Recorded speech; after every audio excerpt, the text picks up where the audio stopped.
ਅਗਲੀ ਖਬਰ ਵਿੱਚ ਚਲੀਏ। ਕੈਲੀਫੋਰਨੀਆ ਦੇ ਵਿੱਚ ਮੰਡੇਲਾ ਬਿੱਲ ਇੱਕ ਨਵਾਂ ਲੈ ਕੇ ਆ ਰਿਹਾ ਹੈ ਗਵਰਨਰ ਸਾਹਿਬ, ਜਿਹਦੇ ਮੁਤਾਬਕ ਕੈਲੀਫੋਰਨੀਆ ਦੀਆਂ ਜੇਲ੍ਹਾਂ ਦੇ ਵਿੱਚ, ਪ੍ਰਿਜ਼ਨ ਤੇ ਜੇਲ੍ਹ ਦੇ ਵਿੱਚ ਕਨਫਾਈਨਮੈਂਟ, ਜਿਹੜੀ ਸੋਲਿਟਰੀ ਕਨਫਾਈਨਮੈਂਟ ਹੁੰਦੀ ਆ, ਉਹਦੇ ਤੇ ਲਿਮਿਟ ਲਾਈ ਜਾਊਗੀ। ਇਹ ਪ੍ਰੈਜ਼ੀਡੈਂਟ ਮੰਡੇਲਾ ਜੋ ਸਾਊਥ ਅਫਰੀਕਾ ਦੇ ਆ, ਉਹਨਾਂ ਦੇ ਨਾਮ ਦੇ ਉੱਤੇ ਰੱਖਿਆ ਗਿਆ ਆ। ਪਰ ਬਹੁਤ ਸਾਰੇ ਜਿਹੜੇ ਕੈਦੀ ਆ ਉਹ ਇਸ ਗੱਲ ਨਾਲ ਐਗਰੀ ਨਹੀਂ ਕਰਦੇ। ਕਹਿੰਦੇ ਵੀ ਸੋਲਿਟਰੀ ਕਨਫਾਈਨਮੈਂਟ ਜਿੱਥੇ ਇਹ ਜੇਲ੍ਹਾਂ ਦੇ ਵਿੱਚ ਜੋ ਸ਼ਰਾਰਤੀ ਲੋਕ ਹੁੰਦੇ, ਇਨਮੇਟ ਜ਼ਿਆਦੇ ਜਿਹੜੇ ਧੱਕਾ ਮੁੱਕੀ ਕਰਦੇ ਆ, ਉਹਨਾਂ ਨੂੰ ਰੱਖਿਆ ਜਾਂਦਾ ਹੈ। ਕਹਿੰਦੇ ਦੋ ਤਰ੍ਹਾਂ ਦੇ ਕੈਦੀ ਹੁੰਦੇ ਆ ਜੇਲ੍ਹਾਂ ਦੇ ਵਿੱਚ। ਇੱਕ ਤਾਂ ਇਹ ਆ ਵੀ ਆਪਣੀਆਂ ਕਿਤਾਬਾਂ ਵੀ ਪੜ੍ਹਦੇ ਹੈਗੇ ਆ, ਐਕਸਰਸਾਈਜ਼ ਕਰਦੇ ਹੈਗੇ ਆ, ਕ੍ਰਾਸਵਰਡ ਪਜ਼ਲਸ ਕਰਦੇ ਆ।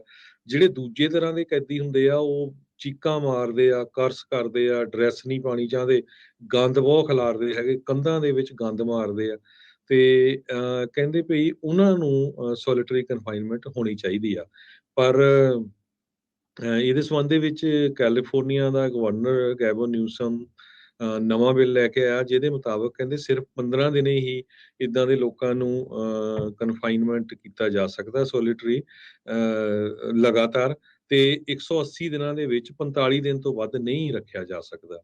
ਸੋ ਇਹ ਅਸੈਂਬਲੀ ਬਿੱਲ 2632, ਜਿਸ ਦਾ ਨਾਂ ਕੈਲੀਫੋਰਨੀਆ ਮੰਡੇਲਾ ਐਕਟ ਕਰਕੇ ਰੱਖਿਆ ਗਿਆ ਆ। ਸੋ ਇਹ ਪੋਲੀਟੀਕਲ ਪ੍ਰਿਜ਼ਨਰ ਰਹਿ ਚੁੱਕੇ ਨੈਲਸਨ ਮੰਡੇਲਾ, ਉਹਨਾਂ ਦੇ ਨਾਮ ਦੇ ਉੱਤੇ ਇਸ ਬਿੱਲ ਨੂੰ ਰੱਖਿਆ ਗਿਆ ਹੈ।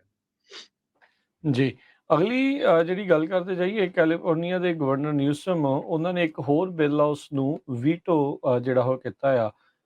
ਸੈਨ ਹੋਜ਼ੇ ਦੇ ਅਸੈਂਬਲੀਮੈਨ ਐਲੈਕਸ ਲੀ ਦੇ ਦੁਆਰਾ AB 2382 ਬਿੱਲ ਜਿਹੜਾ ਉਹ ਲਿਆਂਦਾ ਗਿਆ ਸੀ, ਜਿਸ ਦੇ ਤਹਿਤ ਇਹ ਮੱਦ ਸੀ ਵੀ ਜਿੰਨੀਆਂ ਵੀ ਆਊਟਡੋਰ ਲਾਈਟਸ ਆ ਜਿਹੜੀਆਂ ਇੰਸਟਾਲ ਕੀਤੀਆਂ ਜਾਣੀਆਂ ਆ 1 ਜਨਵਰੀ ਤੋਂ ਬਾਅਦ ਦੇ ਵਿੱਚ, ਚਾਹੇ ਪ੍ਰੋਪਰਟੀਜ਼ ਉਹ ਓਨ ਨੇ, ਲੀਜ਼ ਆ ਜਾਂ ਮੈਨੇਜ ਕੀਤੀਆਂ ਜਾਂਦੀਆਂ ਸਟੇਟਸ ਦੇ ਵਿੱਚ, ਉਹਨਾਂ ਨੂੰ ਕਾਈਂਡ ਆਫ ਡਿਮਿੰਗ ਜਾਂ ਉਹਨਾਂ ਦੇ ਉੱਤੇ ਮੋਸ਼ਨ ਸੈਂਸਰ ਜਾਂ ਸ਼ਟ ਆਫ ਫੰਕਸ਼ਨ ਜਿਹੜੇ ਉਹ ਹੋਣੇ ਚਾਹੀਦੇ ਆ, ਵੀ ਬਿਜਲੀ ਜਿਹੜੀ ਉਹ ਲਾਈਟ ਪੋਲਿਊਸ਼ਨ ਜਿਹੜਾ ਉਹ ਘੱਟ ਹੋਵੇ।